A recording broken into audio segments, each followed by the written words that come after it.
Happiness is an emotional response to an outcome.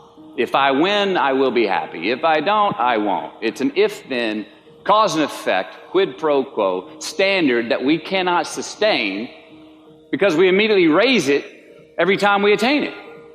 You see, happiness demands a certain outcome. It is result reliant. And I say if happiness is what you're after, then you're going to be let down frequently and you're going to be unhappy much of your time. Joy, though, joy is a different thing. It's something else. Joy is not a choice. It's not a response to some result. It's a constant. Joy is the feeling that we have from doing what we are fashioned to do, no matter the outcome. Now, personally, as an actor, I started enjoying my work and literally being more happy when I stopped trying to make the daily labor a means to a certain end. For example, I need this film to be a box office success. You know, I need my performance to be acknowledged. I need the respect of my peers.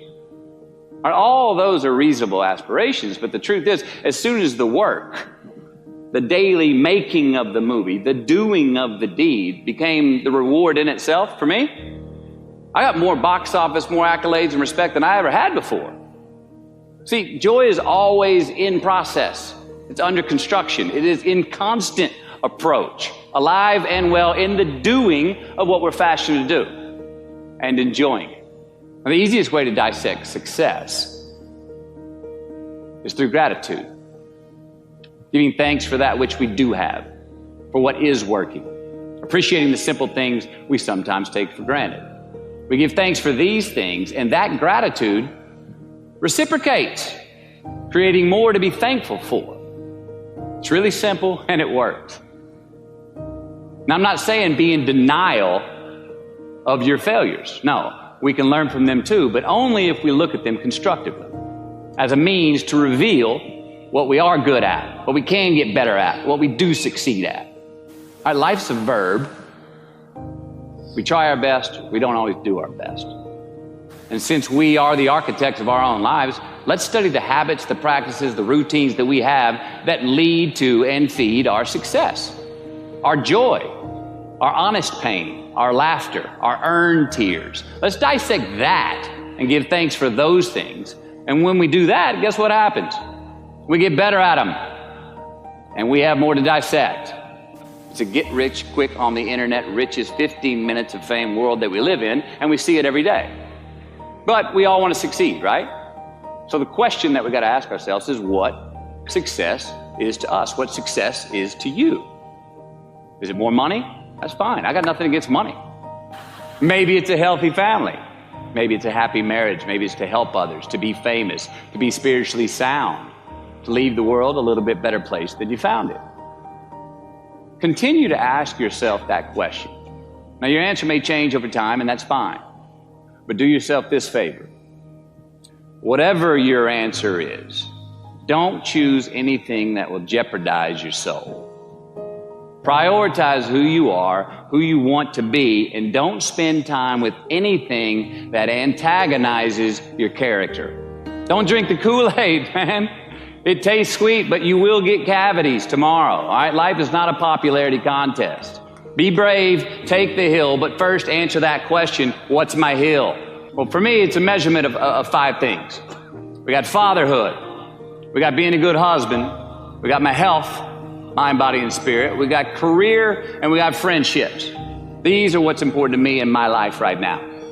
Because I want to keep all 5 in healthy shape. And I know that if I don't take care of them, if I don't keep up maintenance on them, one of them is going to get weak, man.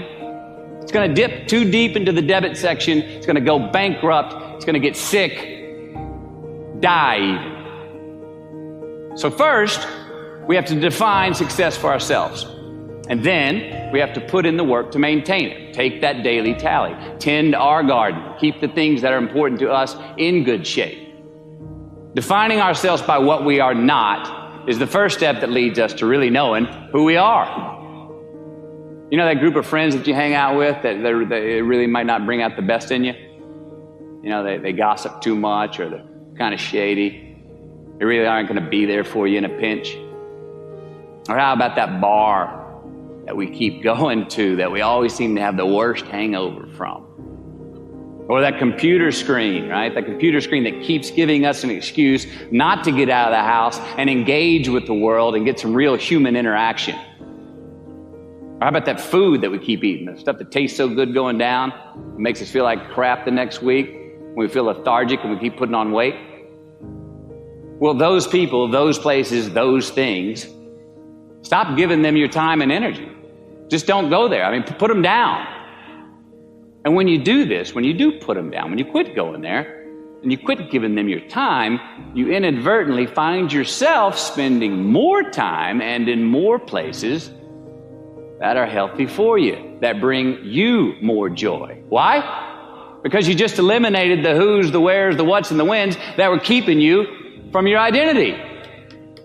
Like, trust me, too many options, I promise you this, too many options will make a tyrant of us all. All right, so get rid of the excess, the wasted time. Decrease your options.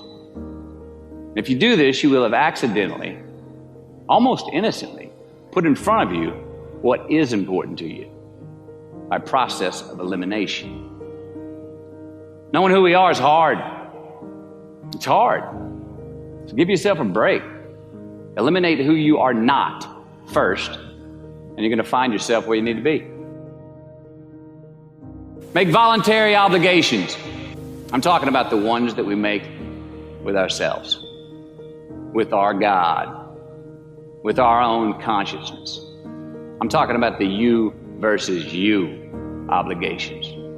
We have to have them. Now, again, these are not societal laws and expectations that we acknowledge and endow for anyone other than ourselves. These are faith-based obligations that we make on our own. These are not the lowered insurance rates for a good driving record. You will not be fined or put in jail if you do not gratify these obligations I speak of. No one else governs these but you. They are your secrets with yourself, your own private counsel, personal protocols.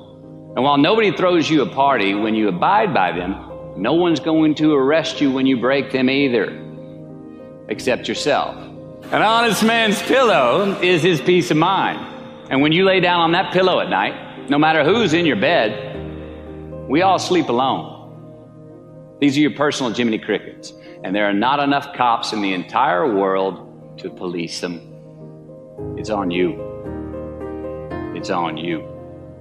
We do our best when our destinations are beyond the measurement, when our reach continually exceeds our grasp, and when we have immortal finish lines.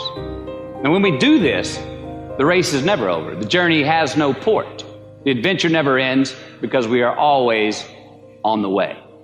So do this, and let somebody else come up and tap you on the shoulder and say, hey, you scored. Let them run up and tap you on the shoulder and say, man, you won. Let them come tell you, you can go home now. Let them say, I love you too. Let them say, thank you. Take the lid off the man-made roofs that we put above ourselves and always play like an underdog.